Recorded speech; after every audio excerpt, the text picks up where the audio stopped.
Bonjour, nous voilà le 29 juin, jeudi, avant-dernier jour de la semaine, avant-dernier jour du mois de juin aussi. Donc demain on aura la clôture du mois, en plus de la clôture hebdomadaire des futurs. Mais on verra tout ça la semaine d'après. Là, je suis sur le spot 1 heure. Et donc, pour l'instant, on est en train de continuer dans cette fourchette qu'on avait déjà vue hier. Donc, honnêtement, j'avais prévu de faire quelque chose ici, mais pas aussi haut, donc j'ai rien. Je ne suis pas en position. Mais disons que c'était un peu ce qu'on avait prévu, jouer ces mouvements d'ici vers le milieu, éventuellement un peu plus haut et vice-versa. Donc ce petit jeu-là, on peut le continuer, je crois, aujourd'hui, probablement. En tout cas ce matin, on verra plus tard, mais disons que c'est jouable. Et ce n'est pas peu. Rien que la moitié basse, c'est de 29. Bon, ici, c'était presque combien? Le plus bas, nous avons vu 29 840 jusqu'à à peu près 30 500. C'est pas mal. Avec un peu de leverage, ça vaut absolument la peine de le jouer. Donc, ça, c'est ce que je vois sur l'heure. Si on regarde ici, vous voyez une succession à partir d'ici, de bullish divergences, donc les divergences haussières qui continuent, une volatilité qui est un peu haussière aussi, avec le stochastique aussi à la hausse. Donc en regardant l'heure, on se dit qu'on va aller jusqu'à 30 500. Il faut voir si on dépasse ces hauts ici d'hier. Dans ce cas-là, on peut essayer d'aller vers le plus haut de la fourchette. Si je regarde les 4 heures,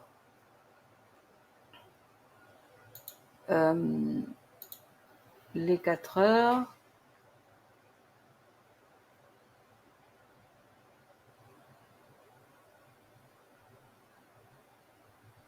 oui, c'est assez plat sur le 4 heures, n'est-ce pas, depuis quelques heures déjà, depuis dimanche. On évolue relativement peu. Je vais essayer de zoomer un peu comme ça. Par contre, la volatilité qui commence à être un peu plus élevée, avec un stochastique qui est haussier pour le moment. On verra d'ici 40 minutes.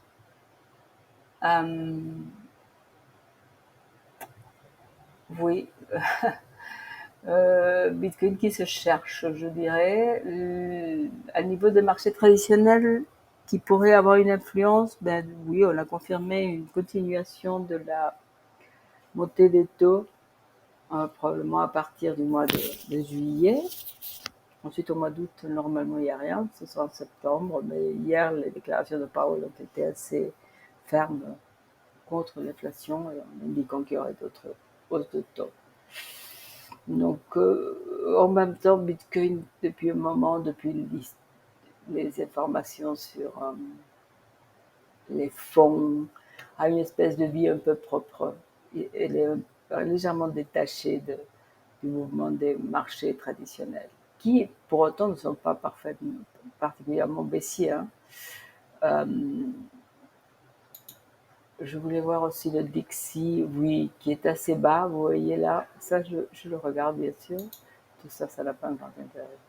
Mais, donc, oui, disons que le dollar ne se renforce pas forcément, ni ne s'écroule. Donc, on est dans une fourchette depuis un moment. Depuis quand? Depuis déjà le mois d'avril, donc ça fait quelques mois. Mais si on regarde depuis les plus hauts l'année dernière, la tendance a été pour le dollar de baisser de toute façon. Probablement ça va rester ici. Hein. On fera les tests un peu plus haut, un peu plus bas. Donc ce ne sera pas ça qui va pousser Bitcoin. Donc revenons à nos boutons. Je dirais que le 4 heures, si moi je devais trader ceci. Écoutez, ici, on a évidemment un beau support qu'on a testé plusieurs fois. Je pense que j'avais ça déjà. Hein. Ouais. Excusez-moi, je perds mon fil. Je me demandais pourquoi je n'avais pas. Je sais que je l'avais déjà fait. Donc, voilà. Ouais. Ça, c'est le support pour l'instant.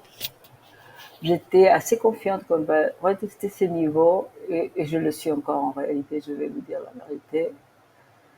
On va aller vers des niveaux des time frames un peu plus hauts. Donc 12 heures. 12 heures. Ça, c'était avec mon objectif avec des Fibonacci. Donc, quand je regarde ceci,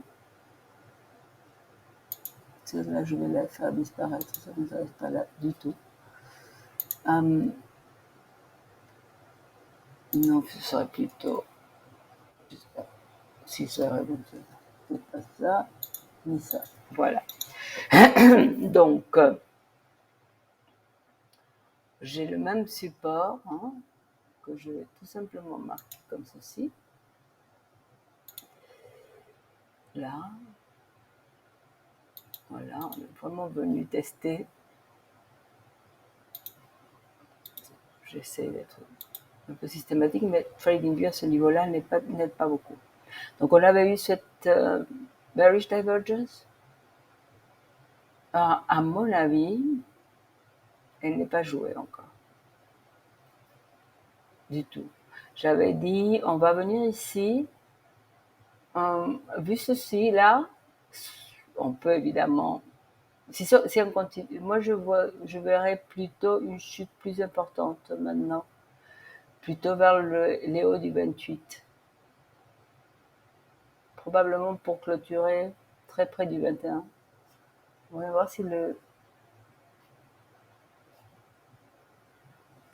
à niveau du jour nous avons d'autres idées, d'autres indications qui nous donnent une probabilité différente.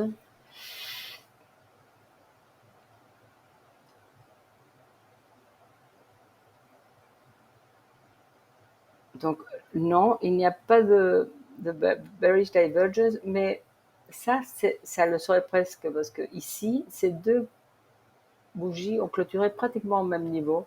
Et ici, on est clairement baissier. Moi, je suis presque tentée de me dire que ça pourrait jouer.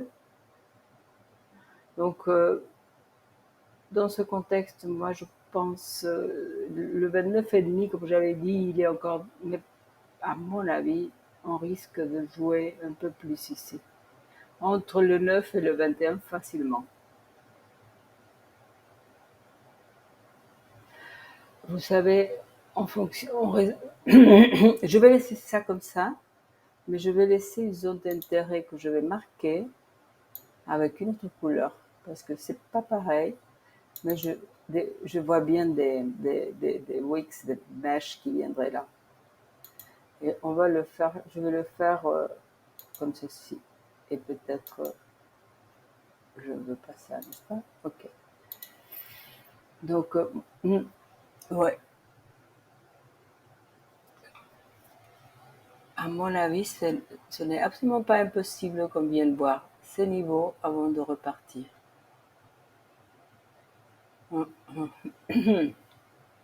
Et le 5 jours qui finit aujourd'hui, non? Oui, c'est ça, aujourd'hui, où on a un début de bullish divergence là qui est confirmé sur les futurs. Donc c'est très positif, la volatilité ne fait que commencer. Donc à mon avis, on va aller encore probablement vers une hausse, on verra le mois, mais le mois se présente très bien. Pour l'instant, s'il n'y a pas un changement radical, une chute très forte, le mois devrait clôturer assez bullish. Donc, oui. Donc, oui, à mon avis, je retiens deux deux conclusions là. La première, je pense que c'est plus probable qu'on aille vers une hausse dans les prochaines semaines de Bitcoin. Mais avant ça, je pense que la petite correction pourrait être un peu plus importante que je ne l'avais pensé jusqu'à hier. Donc, peut-être plus à l'autour de 29 que de 29,5. Et en termes de trading, pour le jour comme ça, je regarderai l'heure. Ouais. Donc, disons que long ici aurait été très bien. Et avec un objectif, une partie ici et peut-être là. Il y avait plusieurs divergences positives aussi, donc pourquoi pas un peu plus haut. Et ensuite jouer la baisse, shorter là-haut. Oui, ce serait totalement jouable. Le 15 minutes, on n'a pas regardé, mais si on va faire le jeu de l'heure, on peut regarder. Donc voilà. Voilà où on en est depuis la semaine dernière. Ça, c'est notre zone de consolidation entre ces deux-là. Oui, entre les 30 000 ou 29 900 et 31 000. Totalement jouable, ça. Volatilité qui est plutôt haussière et un stochastique qui est encore assez bullish, RSI aussi. Donc peut-être on a encore de la hausse sur le 15 minutes aussi. Ensuite, on peut voir. Donc oui, quelqu'un qui regarderait les 15 minutes qui n'est pas rentré là pourrait essayer de rentrer sur un retest du 9, voilà. Attendez, je vais agrandir ceci. Oh non, c'est pas ce que je voulais faire. J'ai un souci avec Auto qui a disparu. Je l'avais ici, maintenant je ne sais pas comment le faire revenir là. Donc je m'en excuse. Je voulais voir ceci. Oui, peut-être. Hein. On va retester éventuellement. On va retester ici et on pourrait jouer un peu la hausse pour des gens qui aiment regarder les courts termes, les petits. Les time frames courts. 15 minutes, c'est assez court pour moi. Voilà. Voilà tout ce que j'ai à vous dire. Je pense que la fin de la semaine va nous donner d'autres idées et va préciser les mouvements. Je vais vous laisser là. Je vous souhaite une bonne journée et vous dire à demain. Merci.